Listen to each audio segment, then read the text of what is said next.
Hello and welcome to The Brainiac. My name is Himanshi. If you're new to the channel, please don't forget to hit the subscribe button.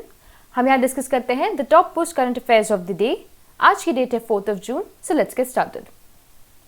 आज का हमारा पहला question है कि there has been a revision of MSME definition, यानी कि जो MSME होती है उसका फुल फॉर्म होता है micro small and medium enterprises. ठीक है, तो इन सभी का जो है इन तीनों का डेफिनेशन चेंज कर दिया गया है आफ्टर हाउ मेनी ईयर्स. आपको बताना है कि कितने सालों बाद जो है इस डेफिनेशन को रिवाइज किया जा रहा है. तो ऑप्शंस आपके सामने है. आंसर इज 14 ईयर्स, यानी करीब 14 सालों के बाद जो है एमएसएमई का डेफिनेशन चेंज कर दिया गया है. एक स्पेशल मीटिंग बैठी थी of the cabinet committee of economic affairs, जिसे जो है हेड किया जाता है, जिसके चेयरमैन होते हैं हमारे प्राइम मिनिस्टर. उन्होंने इस जो है डेफिनेशन को नया अप्रूवल दिया है. तो यहाँ पे आपको जानना जरूरी है कि किसी भी सेक्टर की जब हम बात करते हैं तो यहाँ पे manufacturing as well as services, ये दोनों सेक्टर इसके आते हैं. अगर मैं माइक्रो बोल रही हूँ तो इसमें मैन्युफैक्चरिंग भी आता है और उसमें उसका सर्विस सेक्टर भी आता है. अगर आप अपने आप को माइक्रो एंटरप्राइज के अंडर जो है क्लासीफाई करवाना चाहते थे तो आपका कैपिटल होना चाहिए था 25 लाख और टर्नओवर होना चाहिए 10 लाख. लेकिन अब इसे रिन्यू कर दिया गया है और नया कैपिटल आपका होना चाहिए 1 करोड़ और टर्नओवर आपका होना चाहिए 5 करोड़. इसके साथ ही हम स्मॉल का अगर देखें तो पहले 5 करोड़ अब हो गया है 10 और टर्नओवर हो गया है 50 करोड़. मीडियम का चेंज करके अब कर दिया गया है 50 करोड़ इसका नया कैपिटल होगा और 250 करोड़ जो है इसका टर्नओवर होगा. तो जैसे कि हमने देखा करीब 14 सालों के बाद जो है ये रिवीजन किया गया है. एंड अगर आपसे यहाँ पे एक्ट पूछ लिया जाए तो एक्ट का नाम है एमएसएमई डेवलपमेंट एक्ट, जिसे 2006 में बनाया गया था. तो ये जो चेंजेस किए गए हैं वो इस एक्ट में किए गए हैं. ठीक है, इसी के साथ एक और अपडेट ये है कि गवर्नमेंट ऑफ इंडिया ने अप्रूव कर दिया है provisioning of 20,000 crore as the subordinate debt to provide equity support to the stressed MSMEs. तो जो भी स्ट्रेस्ड एमएसएमईज हैं उनको सबऑर्डिनेट डेट के रूप में 20,000 करोड़ का जो है प्रोविजनिंग किया गया है. ये अमाउंट इंपॉर्टेंट है और किस तरीके की आपको फैसिलिटी दी जा रही है वो इंपॉर्टेंट है, प्लस कौन से सेक्टर को. और इसका अगला अपडेट है कि equity infusion of 50,000 crore for MSMEs through fund of funds. तो फंड ऑफ फंड्स अगर नया बनाया गया है 50,000 करोड़ का बनाया गया है, आपसे पूछा जाए किस सेक्टर के लिए है तो वो है एमएसएमईज. ठीक है, ये अमाउंट भी अलग से आपको पूछ लिए जाएंगे जितने भी हमने देखे. देखिए हम कुछ समय में काफी ज्यादा जो है एमएसएमई रिलेटेड चेंजेस देख रहे हैं जो कि हमारी गवर्नमेंट ऑफ इंडिया आत्मनिर्भर पैकेज के अंदर धीरे धीरे अनाउंस करते जा रही है. उन सभी को एक बार रिवाइज कर लेते हैं. पहला हमने देखा था कि इन्होंने 3 लाख करोड़ का जो है collateral free automatic loans approve किए थे फॉर एमएसएमईज. नेक्स्ट हमने देख लिया कि इन्होंने रिवाइज कर लिया है एमएसएमई का डेफिनेशन. कुछ दिनों पहले हमने डिस्कस किया था कि जनरल फाइनेंशियल रूल्स जो है उसके अंदर जितने भी ऐसे ग्लोबल टेंडर्स हैं जो कि आएंगे हमारे 200 करोड़ के अंदर तक, उसे हम जो है ज्यादा कोशिश करेंगे कि वो हमारे डोमेस्टिक प्लेयर्स ही जो है या फिर हमारी टेरिटरी के अंदर ही उन्हें बनाया जाए. ठीक है, तो इस तरीके के चेंजेस हमने देखे. प्लस हमने देखा कि एक चैंपियंस पोर्टल भी लॉन्च किया गया था. ठीक है, ये सब कुछ जो हम देख रहे हैं ये सारी चीजें हेल्प करेगी हमारे एमएसएमई सेक्टर को. हमने देखा इस डेफिनेशन चेंज के बारे में, कुछ और नए अनाउंसमेंट्स के बारे में और जितना भी प्रीवियस अनाउंसमेंट थे उनके बारे में. नेक्स्ट हमारे पास क्वेश्चन है कि हमारे senior diplomat mister Ravish Kumar को अपॉइंट कर दिया गया है as the next ambassador of which country. तो आंसर इज फिनलैंड, यानी कि मिस्टर रवीश कुमार जो है he is now the next ambassador of Finland. तो मिस्टर कुमार के बारे में अगर हम देखें तो he is a 1995 batch IFS officer और इसके पहले ये he was working as the spokesperson of ministry of external affairs. Finland की बात हो रही तो यहाँ की कैपिटल है हेलसिंकी. यूरो यहाँ की करेंसी है. प्रेसिडेंट यहाँ पे है साउली निलिसोतो और प्राइम मिनिस्टर है सैना मरीन. तो और काफी सारे एम्बेसडर्स हैं जिनका रिसेंट अपॉइंटमेंट हुआ है, उन्हें भी हम देख लेते हैं. तो नेक्स्ट जो अपॉइंटमेंट है वो है गायत्री कुमार का. She has been appointed as the next high commissioner of the United Kingdom. आपसे मैंने पहले भी डिस्कस किया था कि जो एम्बेसडर है और हाई कमिश्नर है इन दोनों के बीच में डिफरेंस क्या होता है. कोई भी ऐसी कंट्री जो कि कॉमनवेल्थ की जो है मेंबर नेशन होती है और अगर हम वहां पे जो है हमारे इंडियन मिशंस को भेजते हैं तो उन्हें हाई कमिश्नर कहा जाता है. और अगर ऐसी कंट्रीज जहां पे कॉमनवेल्थ के मेंबर नहीं है वो तो उन्हें इंडियन एम्बेसडर्स कहा जाता है. हमें बात कर रहे हैं गायत्री कुमार की. तो she is an IFS officer from 1986 batch. She is presently the ambassador of India to the kingdom of Belgium and she will be replacing Ruchi Ghanshyam. हम यहाँ बात कर रहे हैं यूनाइटेड किंगडम की. तो यहाँ का जो कैपिटल है वो है लंदन और यहाँ पे क्या है मोनार्की सिस्टम चलता है. तो यहाँ की जो मोनार्क है she is Elizabeth II. Prime minister यहाँ पे है बोरिस जॉनसन और यहाँ की करेंसी है pound sterling. Next we have is about CB George. तो CB George has been appointed as the ambassador of India to the state of Kuwait. ठीक है, तो ये है कुवैत के अब नए ambassador. He is presently serving as the ambassador to Switzerland and he will be replacing mister K Jeevasagar. हम यहाँ देख रहे हैं कुवैत के बारे में। तो यहाँ की कैपिटल है कुवैत सिटी और करेंसी है कुवैती दिनार। कुवैत एक्चुअली सिटी जो है, कुवैत एक्चुअली जो कंट्री है ये हमारी आती है मिडिल ईस्ट के आसपास। तो हमने अभी रिसेंट जितने एम्बेसडर्स का अपॉइंटमेंट देखा वो थे मिस्टर रवीश कुमार, जिन्हें अपॉइंट कर लिया गया है एम्बेसडर ऑफ फिनलैंड। फिर हमने देखा अबाउट गायत्री कुमार और लास्ट हमने देखा about CB George who is the ambassador of Kuwait. इसके साथ 2 और इंपॉर्टेंट अपॉइंटमेंट्स हैं, उन्हें भी हम देख लेते हैं। पहला है about Shri are K Chaturvedi. तो he has been appointed as the secretary in department of chemicals and petrochemicals, तो जो कि आता है मिनिस्ट्री ऑफ केमिकल्स के अंदर। तो अगर आपसे पूछा जाए कि किसे अपॉइंट कर दिया गया है as the secretary in department of chemicals, तो वो है mister R K Chaturvedi and he will be replacing mister Raghavendra Rao. इसके साथ हमारे पास एक और सेक्रेटरी का जो है अपॉइंटमेंट है, वो है मिस्टर प्रदीप त्रिपाठी। तो Pradeep Tripathi is the secretary of ministry of steel. हमने देखा यहाँ पे आर के चतुर्वेदी के बारे में और मिस्टर त्रिपाठी के बारे में। Next we have a question about a song. आपको बताना है कि खुले में ना थूको ये जो सॉन्ग है ये किसके द्वारा रिलीज किया गया है। ऑप्शन हमारे सामने है। तो ये जो गाना है ये रिलीज किया गया है by ministry of health and family affairs.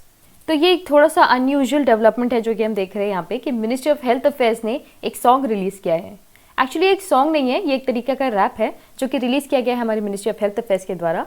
तो इस रैप के थ्रू हमारी गवर्नमेंट हमें बताना चाहती है कि हमें पब्लिक प्लेसेस में जो है स्प्रेड नहीं करना है, क्योंकि कोविड-19 का जो है स्प्रेड उससे काफी ज्यादा बढ़ सकता है। ये करीब 1 से 1.5 मिनट का एक वीडियो क्लिप है जो कि आपको यूट्यूब में देखने मिल जाएगा। तो हमने देखा अबाउट खुले में ना थूको जो कि दिया गया है मिनिस्ट्री ऑफ हेल्थ अफेयर्स के बारे में, हेल्थ मिनिस्ट्री के द्वारा। इसके साथ हमें याद होना चाहिए कि हम हार नहीं मानेंगे ये गाना दिया गया है HDFC के द्वारा। यूनाइटेड वी फाइट दिया गया है Indian council for cultural relations. और रिसेंटली हमने देखा था कि हमारी जो लता मंगेशकर जी है उन्होंने जयतु भारतम को गाया था। इसके साथ एक और जो है सॉन्ग रिलीज किया गया है और ये रिलीज किया गया है by the chief minister of Punjab जिनका नाम है मिस्टर अमरिंदर सिंह। तो इन्होंने रिलीज किया है गाना जिसका नाम है मिशन फतेह। इस गाने के थ्रू जो है ये अपने सभी सिटीजन्स की जो है हौसला अफजाई करना चाहते हैं और इस गाने में काफ़ी सारे जो स्टार्स हैं उन्हें देखने मिलेगा, जैसे कि अमिताभ बच्चन जी हो गए, Kareena Kapoor, Gurdas Maan, Harbhajan Singh and there is even Sonu Sood in the song. तो इस गाने को अगर आपसे पूछा जाए कि मिशन फतेह ये किस गवर्नमेंट के द्वारा रिलीज किया गया है या किसके द्वारा रिलीज किया गया है, तो आपको पता होना चाहिए वो है Punjab.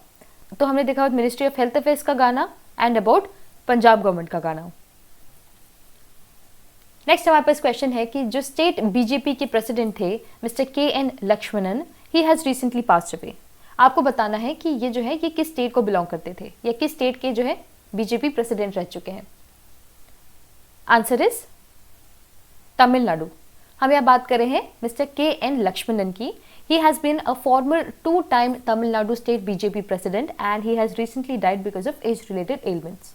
He was born in 1930 and he joined the RSS in 1944. Next हमारे पास क्वेश्चन है कि which organization has developed a disinfection unit named as Ultra Swachh। आपको बताना है कि अल्ट्रा स्वच्छ जो है ये किसके द्वारा बनाया गया है। ऑप्शन हमारे सामने है। आंसर इज ये बनाया गया है बाय DRDO। तो ये इस तरीके का एक डिसइंफेक्शन यूनिट है जो कि हमारी ऑर्गेनाइजेशन जिसका नाम है DRDO उन्होंने बनाया है। DRDO मतलब defence research and development organisation, जिन्होंने ये डिसइंफेक्शन यूनिट बनाया है जिसका नाम है अल्ट्रा स्वच्छ। अब इसकी स्पेशलिटी क्या है कि ये डिसइंफेक्ट कर सकता है आपके वाइड रेंज ऑफ मटेरियल्स जिसमें कि PPE भी इंक्लूड होता है, पर्सनल प्रोटेक्टिव इक्विपमेंट। तो PPEs हो गए, हमारे इलेक्ट्रॉनिक आइटम्स हो गए, फैब्रिक्स हो गए, इन सभी चीजों को जो है ये डिसइंफेक्ट कर सकता है इजीली। ये DRDO की एक्चुअली एक इंस्टीट्यूट है जिसका नाम है nuclear medicine of allied sciences, जो कि एक दिल्ली बेस्ड लेबोरेटरी है और ये DRDO के अंदर आती है। तो इन्होंने इस जो हम देख रहे हैं अल्ट्रा स्वच्छ, इन्होंने इसको बनाया है in partnership with gel craft health care private limited. तो अलग से अगर आपसे क्वेश्चन पूछ लिया जाए कि institute of nuclear medicine and allied sciences जो है ये कहाँ हेडक्वार्टर्ड है या ये जो हम अल्ट्रा स्वच्छ देख रहे हैं वो स्पेसिफिकली किसके द्वारा बनाया गया है, तो ये भी आपको पता होना चाहिए। तो इसके साथ हमारे पास 2 और डेवलपमेंट्स हैं जो कि कोविड रिलेटेड हैं। पहला देख लेते हैं अबाउट कोविड-19 testing laboratory that has been established in the Jorhat campus of north east institute of science and technology. तो ये NIEST जो देख रहे हैं हम, ये यहाँ का पहला टेस्टिंग लेबोरेटरी है जिसे जो है एस्टैब्लिश किया गया है इन जोरहाट कैंपस। जोरहाट कहाँ आता है? ये आता है हमारा असम में। कुछ दिनों पहले हमने डिस्कस किया था कि एक टी ऑक्शन सेंटर जो है वो एस्टैब्लिश किया गया था जोरहाट में ही, जो कि हमने देखा असम में है। नेक्स्ट एक तरीके का अप्रूवल दिया गया है by the science and engineering research board, जिन्होंने अप्रूव किया है इसे with IIT BHU of Varanasi. इनके इस सपोर्ट के थ्रू क्या है, जितने भी अवेलेबल और अप्रूव ड्रग्स हैं जो कि ऑलरेडी दिए गए हैं SARS-CoV-2 के बारे में, उसी के अंदर जो है लीड कंपाउंड्स को आइडेंटिफाई करने वाले हैं। इसका मतलब यह है कि अभी तक जितने भी ड्रग्स को ऑलरेडी आइडेंटिफाई कर दिया गया है कोविड-19 या कोरोना वायरस के लिए, उन्हीं ड्रग्स को ये लेके उसके अंदर से लीड कंपाउंड्स को निकालने की कोशिश करेंगे ताकि जल्दी से जल्दी जो है कोविड का दवा निकल सके। तो हमने देखा अल्ट्रा स्वच्छ जो कि DRDO के द्वारा दिया गया है। फिर हमने देखा जोरहाट कैंपस में जो है एक नई टेस्टिंग लेबोरेटरी को लॉन्च किया गया है। और नेक्स्ट हमने देखा सर्प के बारे में। अगला क्वेश्चन है about where is the defence institute of advance technology situated. आपको बताना है कि DIAT जो है ये कहाँ सिचुएटेड है। ये हमारा है इन पुणे। ये हमारा न्यूज़ में इसलिए रहा है क्योंकि रिसेंटली इस इंस्टीट्यूट ने डेवलप किया है एक आर्टिफिशियल इंटेलिजेंस एनेबल्ड कोविड-19 डिटेक्शन टूल, जिसमें ये यूज़ कर रहे हैं चेस्ट के X rays of patients to identify the infection. देखिए अभी तक क्या देख रहे थे हम, नो स्वैब्स दिए जा रहे हैं, सलाइवा के स्वैब्स को लिया जा रहा है ताकि आपका जो है आपको इन्फेक्शन है या नहीं ये पता किया जा सके। लेकिन ये नया और नोवेल तरीका इन्होंने निकाला है जहाँ पे ये चेस्ट का एक्सरे ले रहे हैं आपकी पेशेंट्स का और उसके थ्रू ये बता रहे हैं कि आपको इन्फेक्शन है या नहीं। और इसके लिए इन्होंने एक AI एनेबल्ड जो है कोविड-19 डिटेक्शन टूल भी बनाया है। इसलिए हमारे लिए ये जो इंस्टीट्यूट है ये इंपॉर्टेंट है और जैसे कि हमने देखा ये सिचुएटेड है पुणे में। ये जो इंस्टीट्यूट हम देख रहे हैं defence institute of advance technology, ये आता है हमारा DRDO के अंदर। ठीक है, तो DRDO के बारे में वैसे भी हमने पीछे देख लिया। It is an agency of the government जिसे जो है चार्ज किया गया है with military research and development, जो कि हेडक्वार्टर है दिल्ली में। फॉर्म किया गया था इसे 1958 में और इसके चेयरमैन है सतीश रेड्डी। इसी के साथ एक और इन्फॉर्मेशन हमारे पास है दिल्ली की। तो दिल्ली के जो चीफ मिनिस्टर है मिस्टर अरविंद केजरीवाल, इन्होंने लॉन्च किया है Delhi corona app for the people to give accurate information about beds and ventilators. ठीक है, इन्होंने पहले भी काफ़ी सारे ऑपरेशंस किए हैं, काफ़ी सारे जो है ऐप्स लॉन्च किए हैं, लेकिन ये जो स्पेसिफिकली हम देख रहे हैं दिल्ली कोरोना ऐप, ये देगा हमको information about beds and ventilators availability. अब क्योंकि हम दिल्ली की बात कर रहे थे, इन्होंने रिसेंटली एसएस कोरोना ऐप भी इनका द्वारा लॉन्च किया गया था, प्लस ऑपरेशन शील्ड हो गया और 5T प्लान, ये सभी जो है ये दिल्ली गवर्नमेंट का ही इनिशिएटिव्स है। तो हमने देखा Delhi corona app. Next we have a question कि which state government has launched an online portal जिसका नाम है स्किल रजिस्टर। तो स्किल रजिस्टर किसके द्वारा लॉन्च किया गया है? ऑप्शन हमारे सामने है। ये लॉन्च किया गया है बाय हिमाचल प्रदेश। तो हिमाचल प्रदेश की गवर्नमेंट ने लॉन्च किया है एक ऑनलाइन पोर्टल जिसका नाम है स्किल रजिस्टर, जो कि क्रिएट करेगा एक साउंड डेटाबेस ऑफ माइग्रेंट्स। ठीक है, तो माइग्रेंट्स के रिलेटेड जितना भी आपको डेटाबेस कलेक्ट करना है कि कौन आ रहा है, कौन जा रहा है, कौन कहाँ रह रहा है, उन सारी चीज़ों को कलेक्ट करने के लिए इन्होंने लॉन्च किया है एक स्किल रजिस्टर। अब क्योंकि हम बात करें हिमाचल प्रदेश की, तो इन्होंने रिसेंटली एक ई-संजीवनी OPD लॉन्च किया था for free online medical consultation to sick people. इसके साथ इन्होंने लॉन्च किया था हिमाचल माई गव पोर्टल और एक CM ऐप, वो भी हिमाचल प्रदेश का है। प्लस यहाँ पे एक इंस्टीट्यूट है जिसका नाम है IIT मंडी। ठीक है, तो उन्होंने डेवलप किया था एक हाई स्पीड मैग्नेटिक रैम। तो ये सभी इनिशिएटिव्स थे हिमाचल प्रदेश के और ये सभी रिसेंटली लॉन्च किए गए हैं। और इसके साथ हमने देखा स्किल्स रजिस्टर के बारे में। Next we have a very important question कि Moody's has downgraded India sovereign rating for the first time in how many years. तो कितने सालों में मूडी ने हमारी सोवरेन रेटिंग को जो है डिक्रीज किया है, डाउनग्रेड किया है? Answer is in 22 years. तो जैसे कि हमने देखा इन्होंने इसे डाउनग्रेड कर दिया है फ्रॉम BAA2 टू BAA3। ठीक है, अगर डायरेक्टली क्वेश्चन पूछ लिया जाता है कि किस रेटिंग पे या क्या है जो इनकी रेटिंग है करंटली, तो आपको पता होना चाहिए वो है BAA3। इन्होंने हमारा आउटलुक भी चेंज किया है फ्रॉम स्टेबल टू नेगेटिव। पहले इनके हिसाब से हमारी गवर्नमेंट स्टेबल थी, पर अब हमारी जो गवर्नमेंट है वो नेगेटिव की ओर ज़्यादा है। ये लोवेस्ट इन्वेस्टमेंट ग्रेड है जो कि मूडीज ने आज तक हमें दिया है। ठीक है, इंटरेस्टिंग बात ये है एक्चुअली कि हमको लग रहा है कि जो भी पैंडेमिक है उसकी वजह से शायद ये नेगेटिव हम देख रहे हैं या फिर जो डाउनग्रेड देख रहे हैं वो उस वजह से है। पर खास बात इसकी ये है कि ये पैंडेमिक ने बस उस चीज़ को जो है ज़्यादा हवा दी है, इस डाउनग्रेड को ज़्यादा हवा दे दिया है, लेकिन हमारी इकोनॉमी एनीवेज नेगेटिव कैटेगरी में पहुंच चुकी थी। तो ये काफ़ी जो है हमें कहना चाहिए कि स्ट्रेसफुल बात है हमारी इकोनॉमी के लिए कि हम किस तरफ जा रहे हैं, और इस बारे में हमारी गवर्नमेंट को जो है जल्दी से जल्दी स्टेप्स लेने चाहिए। हम बात कर रहे हैं मूडीज इन्वेस्टर सर्विस के बारे में। तो ये एक बॉन्ड क्रेडिट रेटिंग बिजनेस है, रेटिंग एजेंसी है जो कि सभी फाइनेंशियल और रिसर्च बॉन्ड्स को जो है रेट करती है। इसके साथ आपको पता होना चाहिए कि स्टैंडर्ड्स एंड पुअर और फिच ग्रुप और इसके साथ मूडीज, इन तीनों को मिलकर हम बिग 3 क्रेडिट रेटिंग एजेंसीज भी कहते हैं। हम यहाँ बात करें मूडी की तो ये फॉर्म हुआ था 1909 में और इसका हेडक्वार्टर है न्यूयॉर्क में। तो देखते हैं अब नेक्स्ट क्वेश्चन।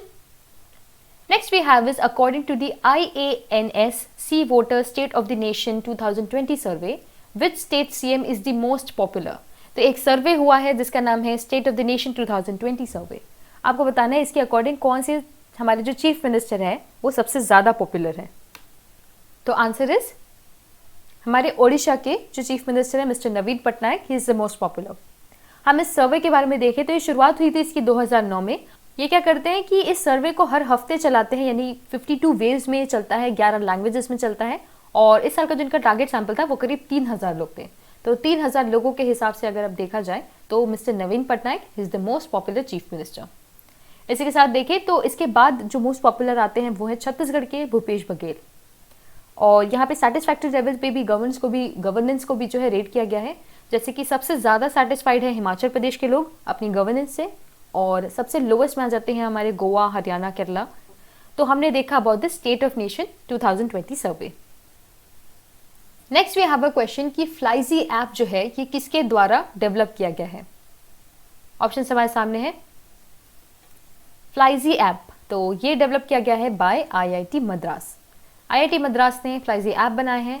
फ्लाइजी आप समझ रहे हैं, फ्लाई तो इसमें आता है फ्लाई, यानी कि ये कुछ रिलेट करेगा आपके एविएशन सेक्टर से, तो इसलिए इन्होंने बनाया है ताकि एक तरीके का कॉन्टैक्टलेस और सेफ एयर ट्रैवल किया जा सके। और उसके थ्रू है किस तरीके की आपको सोशल डिस्टेंसिंग करनी है, किस तरीके के नॉर्म्स फॉलो करने हैं, वो सब आपको इस ऐप में मिल जाएंगे। तो हमने देखा IIT गुवाहाटी के बारे में। Next we have a question about lieutenant general Manoj Pande. He has taken over as the commander in chief of which area? तो we have the options हमारे सामने। आंसर इज कि इन्होंने टेक ओवर कर लिया है as the commander in chief of Andaman and Nicobar. तो हमारे लेफ्टिनेंट जनरल मनोज पांडे इन्होंने टेक ओवर कर लिया as the commander in chief of Andaman and Nicobar. ये काफी इंपॉर्टेंट है। He will be taking over as the 15th commander in chief. ये जो हम कमांड देख रहे हैं अंडमान और निकोबार पे, it is the first and the only tri service theatre command. ये अलग से आपसे क्वेश्चन पूछा जा सकता है कि इंडिया का इकलौता ट्राई सर्विस थिएटर कमांड कौन सा है, तो आपको पता होना चाहिए वो है Andaman and Nicobar. Tri service का मतलब होता है यहाँ पे तीनों हमको जो है फोर्सेस देखने मिलेंगी, एयर, नेवी और आर्मी। सिनकैन जो है एक तरीके का 3 स्टार ऑफिसर रहेंगे और इन्हें जो है डायरेक्टली रिपोर्ट करना होता है chairman of the chief of defence staff, यानी हमारे बिपिन रावत जी जो है उन्हें इन्हें डायरेक्टली रिपोर्ट करना पड़ता है। तो हमने देखा about lieutenant general Manoj Pande. एक और डिफेंस रिलेटेड हमारे पास अपॉइंटमेंट है of air commodore Rajiv Ghuratia. तो he has been appointed as the new chairman of aeronautical society of India. इस सोसाइटी के बारे में अगर हम देखें, it is the principal society in India serving the professions in areas of aeronautics, aerospace and aviation. और इसका primary purpose है to advance the sciences, engineering and technology, management of aerospace. मतलब एरोस्पेस से रिलेटेड जितनी भी आप information देख लें, उस चीज़ को मैनेज करने के लिए, इस बारे में आगे किस तरीके से एडवांसमेंट करना है, उन सब की रिस्पॉन्सिबिलिटी दी जाती है एरोनॉटिकल सोसाइटी ऑफ इंडिया को। तो हमने देखा about lieutenant general Manoj Pande and हमने देखा अबाउट संजीव घुराटिया। नेक्स्ट आपको बताना है कि रियल टाइम इलेक्ट्रिसिटी मार्केट जो है ये किसके द्वारा लॉन्च किया गया है। आंसर इज ये लॉन्च किया गया है by Indian energy exchange and it will be operational from 1 जून, यानी कि ऑलरेडी जो है ये ऑपरेशनल है, इफेक्टिव है। ये जो हम देख रहे हैं रियल टाइम मार्केट, ये हेल्प करेगा हमें to make the power market more dynamic. ठीक है, डायनेमिक होने का मतलब है कि अब हाफ आवरली ऑक्शंस यहाँ कंडक्ट किए जा सकेंगे, जिससे कि अब 48 ऑक्शन सेशंस हो सकते हैं एक दिन में। यानी पहले करीब शायद 1 घंटे में एक ऑक्शन किया जाता था, लेकिन अब क्योंकि रियल टाइम इलेक्ट्रिसिटी मार्केट आ गया है, RTM आ गया है, तो उस वजह से 48 ऑक्शंस कर सकते हैं हम। देखिए हम यहाँ पे देख रहे हैं इंडियन एनर्जी एक्सचेंज के बारे में। तो it is one of the only 2 power exchanges जो कि ऑपरेशनल है इंडिया में। पहला हमने देखा IEX और दूसरा है पावर एक्सचेंज ऑफ इंडिया। तो ये दोनों ऐसे पावर एक्सचेंजेस हैं जो कि ऑपरेशनल है इंडिया में। तो हमने देखा अबाउट दिस RTM जो कि लॉन्च किया गया है by IEX। Next we have a question from RBI। तो RBI ने अप्रूव कर दिया है extension of Lakshmi Vilas bank's MD एंड CEO for how much time. तो आपको बताना है कि इनका जो एक्सटेंशन है ये कितने महीने या कितने साल के लिए किया गया है। Answer is 6 months. यानी हमारे लक्ष्मी विलास के जो MD एंड CEO है मिस्टर सुब्रमण्यम सुंदर, तो इनका जो टेन्योर है उसे एक्सटेंड कर दिया गया है for 6 months from 31 May to November 30। ठीक है, ये जो है ये इनका सेकेंड एक्सटेंशन है। इसके पहले भी इन्हें एक्सटेंशन मिल चुका था फ्रॉम January 1 टू April 30, और ये जो नेक्स्ट एक्सटेंशन है वो हमने देख लिया। तो हम देख रहे हैं लक्ष्मी विलास बैंक के बारे में जिसे फाउंड किया गया था 1928 में। तो और इनके MD एंड CEO को तो हमने देख लिया, वो है मिस्टर सुब्रमण्यम सुंदर। नेक्स्ट आपका क्वेश्चन है कि किस स्टेट ने अपॉइंट कर लिए हैं स्वास्थ्य मित्रास। तो आपको बताना है ये किसके द्वारा लॉन्च किया गया है, किसके द्वारा अपॉइंट किया गया है। आंसर इज ये अपॉइंट किए गए हैं बाय राजस्थान गवर्नमेंट। तो जैसे कि हम देख रहे हैं स्वास्थ्य मित्रास जिन्हें अपॉइंट किया गया है बाय राजस्थान गवर्नमेंट, ये अपॉइंट करेंगे in all their villages to advise people against falling into any kind of addiction. मतलब किसी भी तरीके की आपको एडिक्शन नहीं करनी है, इन सब चीज़ों का जो है एक तरीके का कैंपेन ये लॉन्च कर रहे हैं जिसका नाम है निरोगी राजस्थान कैंपेन, और उसी के अंदर ये स्वास्थ्य मित्रास भी ये जो है अपॉइंट कर रहे हैं। स्वास्थ्य मित्रा जो है एक हेल्दी पर्सन होगा जो कि एज होगी जिसकी करीब 40 ईयर्स के आसपास। तो हमने देखा स्वास्थ्य मित्रास। इसके साथ यहाँ पे जो राजस्थान का एक हॉस्पिटल है जिसका नाम है सवाई मानसिंह हॉस्पिटल, इन्होंने जो है ट्रायल्स किए थे on humanoid robot to provide services to the COVID patients. तो एक ह्यूमनॉइड रोबोट जो है उसे इंडक्ट किया गया था इन सवाई मानसिंह हॉस्पिटल। और आपको जो है स्वास्थ्य मित्रास के साथ कंफ्यूज नहीं होना है विद राहत मित्रास। तो राहत मित्रा ऐप जो है वो लॉन्च किया गया था उत्तर प्रदेश के द्वारा, और स्वास्थ्य मित्रास लॉन्च किया गया है by Rajasthan government.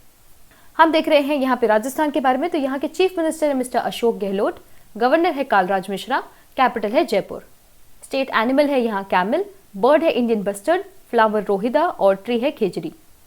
Important national parks देखें तो वो है desert national park, Keoladeo national park, Ranthambore, Sariska, और इसके बाद है national Chambal wildlife sanctuary और Van Vihar wildlife sanctuary. ये सभी काफी ज्यादा इंपॉर्टेंट है, यहाँ से कहीं से भी आपसे जो है क्वेश्चन पूछा जा सकता है। तो हमने देखा अबाउट स्वास्थ्य मित्रास जो कि लॉन्च किया गया है बाय राजस्थान गवर्नमेंट। नेक्स्ट आपका क्वेश्चन है कि who is the first ever brand ambassador of IIFL finance. तो IIFL के जो ब्रांड एम्बेसडर हैं वो है, आंसर इज रोहित शर्मा। तो Rohit Sharma is now the IIFL के नए ब्रांड एम्बेसडर। तो ये जो फर्स्ट एवर कैंपेन हम देख रहे हैं IIFL का, इसके अंदर इन्होंने रोहित शर्मा को अपॉइंट कर लिया गया है एज दी ब्रांड एम्बेसडर। ये एक तरीके का प्रोडक्ट कैंपेन नहीं है, पर ये एक पब्लिक सर्विस मैसेज इन्होंने जो है लॉन्च किया है, जिसमें ये 30 सेकंड का मैसेज दे रहे हैं, जिसमें इन्होंने टाइटल रखा है इसका सीधी बात विद रोहित शर्मा। ठीक है, अब हम देखते हैं IIFL के बारे में। तो ये एक Indian diversified financial services company है जो कि हेडक्वार्टर्ड है मुंबई में। ये आती है among the top 7 financial conglomerates in India and it is also the top independent financial firms in India. तो देखिए ये कंपनी इंपॉर्टेंट है, प्लस जो है हमारे लिए ब्रांड एम्बेसडर्स एनीवेज इंपॉर्टेंट होते हैं, और रोहित शर्मा जो है इनके पहले ब्रांड एम्बेसडर हैं, तो ये और भी इंपॉर्टेंट हो जाता है। ठीक है, तो ये इसके जो चेयरमैन है वो है मिस्टर निर्मल जैन, और यहाँ के जो MD एंड CEO है वो है मिस्टर R वेंकटरमन। तो हमने देखा about the brand ambassador of IIFL who is mister Rohit Sharma. Next we have the important day of today which is international sex workers day. ठीक है, इंटरनेशनल सेक्स वर्कर्स डे जो कि मनाया जाता है 2 जून को। इस दिन को हम मनाते हैं सिंस 1976, क्योंकि 2 जून 1975 को करीब 100 सेक्स वर्कर्स जो है दे केम अप टुगेदर, और उन्होंने जितनी भी इनह्यूमन कंडीशंस होती है इन सभी वर्कर्स की उसके बारे में बात की थी और प्रोटेस्ट किया था। तो उस दिन से हम 1976 से जो है इस दिन को मनाते हैं, और हमने देखा international sex workers day on June 2। तो इसी के साथ आज का हमारा सेशन यही खत्म होता है। I really hope you enjoyed today's session, and if you did, please don't forget to give it a like, share and subscribe, and I shall see you in the next one.